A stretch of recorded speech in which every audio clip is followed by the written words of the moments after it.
I still remember when I talked to Zack Snyder over the phone a couple years back, and I apologize for putting out so many tinfoil videos of what could or could not happen. You know what he said? He said, no, keep making those videos. You're keeping the conversation going.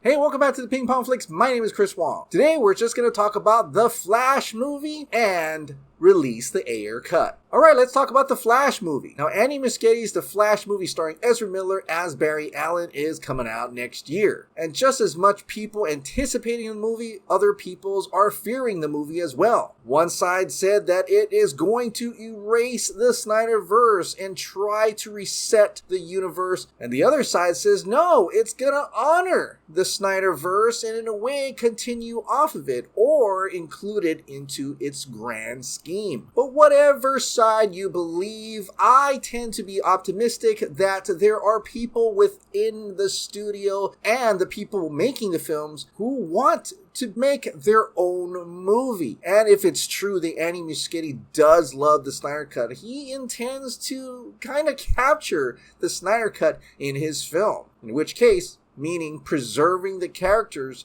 that was in the Snyder Cut. Which is interesting because there are certain fans that think The Flash is taking off from Joss Whedon's Justice League. Which of course we don't ultimately know until we actually get to see the movie. But there was one person that was in Zack Snyder's Justice League that did not make it into Joss Whedon's Justice League. And guess who that person is? That person is Kiersey Clemons. And guess what? She's in Andy Muschietti's The Flash. This is coming from a Jep Art. I remember there were reports that Warner Brothers wanted to recast Iris to completely get away from the original cut. Andy decided to completely bring her back over Warner Brothers' idiotic decisions. Her being in the film signifies what Andy sees as canon to his movie, to his Flash. That's his Iris. So bringing her back from Zack Snyder's Justice League into his own movie kind of nullifies Joss Whedon's Justice League because she never appeared in that movie. Also brings me back to what Patty Jenkins said, that all the DC directors pretty much wiped Justice League away from their canon, which could only mean they are adopting the other Justice League, Zack Snyder's Justice League, as part of their canon. Does that ultimately lead them going into the nightmare? Probably not. It's still their movie. They're just branching off from something that was before. Which, back in 2016, that was going to happen anyway, with Zack Snyder involved. He had planned it so that the next directors, just like Rick Famuyiwa's Flash, would be able to make his own Flash costume. And each director will get to make their own vision of their characters. Which is also interesting, that comment from Jabbar saying that Andy decided to bring her back, in a way overriding Warner Brothers' idiotic decisions. So that means that all the DC film directors kind of said, no, we're going to use the characters that we want. And if they actually do love the Snyder Cut and they actually saw it and said, hey, let's continue off of that. Even though that doesn't mean they're going to continue to the Nightmare World, because that's actually Zack's story. I mean, within the 5 years from Justice League 1 to 2, a lot of these stories could still happen. Which I know originally I'm like, well, that's cool and all, but, Zack's going to want to make his own story on HBO Max. It's a separate universe away from the other ones. But I think it's kind of cool that if the directors are truly trying to continue off from Zack Snyder's Justice League in their own way, that to a lot of fans' canons, that it could still connect to a potential Zack Snyder's Justice League 2 anyway. I think the one thing that I really want to see in the Flash movie is Superman. I know it's a Flash movie, I get it, but all this talk about Henry Cavill returning as Superman, I can't help but get excited. But Scoot, who works in the industry, once again reconfirms that Henry Cavill is not done as Superman. When a fan thinks that that's all we're going to get of Cavill's Superman, Scoot says, oh, but it's not. And as you've already heard the rumor, as I talked about it many times, that Henry Cavill's Superman could possibly show up in Black Adam and in the Flash movie. But the one thing that could really show us if it's coming off from Zack Snyder's Justice League is whether or not Superman's going to be in a blue or red suit or the black and silver. But another debate would be that maybe Andy Muschietti doesn't even know if Zack Snyder's Justice League 2 was going to have Superman in the black and silver and not in the red and blue. Maybe he just thinks that Zack Snyder's Justice League 1 was the black and silver, and then afterwards he'll be in the blue and red. But I think if we do get to see Henry Cavill still as Superman in the Flash movie,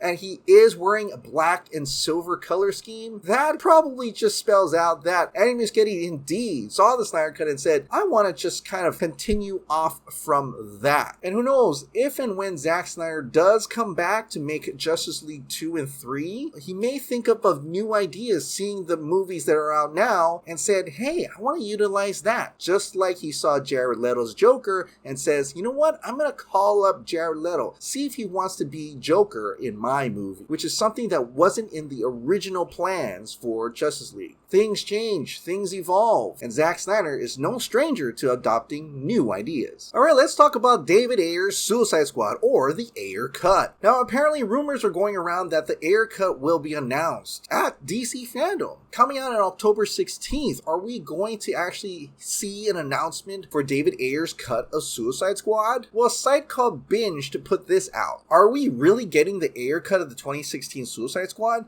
Looks like it's finally happening. Find out all about it. Now, in that article, they don't actually cite any report, even though they say latest reports suggest that they are going to announce David Ayer's Suicide Squad at DC Fandome. There are a bunch of other sites that cite that rumor as well, but they actually cited an actual article. This is actually coming from Geekosity. The Ayer Cut of Suicide Squad rumored for HBO Max in 2022. Now, Geekosity actually doubts that it will be announced at DC Fandome. They think it's too quick, but they are saying that it's being discussed for plans to actually be released on HBO Max next year. Which, you know, honestly, I even thought that the Ayer Cut would have came out before the Snyder Cut because of how little work it needs to be done on that movie. But is it truly happening this time? I mean, haven't we said that multiple times before? I mean, this feels like another 2017 Comic-Con thing where the Snyder Cut was going to be announced. But you know what? What's interesting is that originally, before this pandemic, the Snyder Cut was going to be announced at a Comic-Con. So I guess you never know if something like this could potentially happen at DC Fandome. I mean, lately, David Ayer's posts on Instagram stories really questionable, like this one where he said it's already on the way. Rest your mind. Like I said, that could have been meant for anything, but,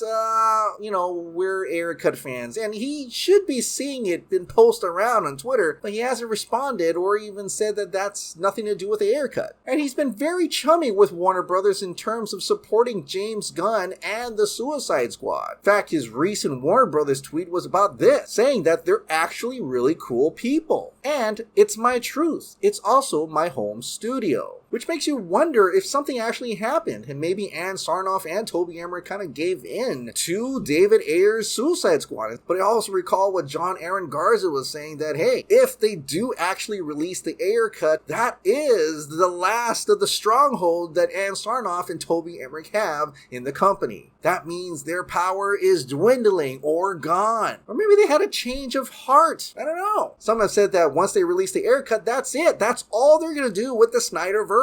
Even though the Snyderverse really truly means Justice League 2 and 3. But Sean O'Connell from Cinema Blend and the author for Release the Snyder Cut book said this. What I am hearing, Restore the Snyderverse fans will not get the news that they wanted from DC Fandome. Sorry to disappoint. So I'm wondering if he thinks that fans are expecting a Justice League 2 and 3 news from DC Fandome. But maybe he's confused between Release the Ayer Cut and Restore the Snyderverse. I honestly don't think there's going to be news about Snyderverse or Ayer Cut at DC Fandome, but I want to be so wrong about it. And I don't know if there is going to be. But it looks like Release the Ayer Cut account seemingly does. When asked, what do you know, Release the Ayer Cut account goes, oh, you know, stuff. So here we are back to wondering and guessing if anything's going to happen in DC Fandome. And you know what? We don't have to wait that long. It's coming. 2 weeks! There are a lot of cool DC films that are being teased at DC Fandome from the visions of other directors. Here I am once again being cautiously optimistic, hoping for the best and bracing for the worst.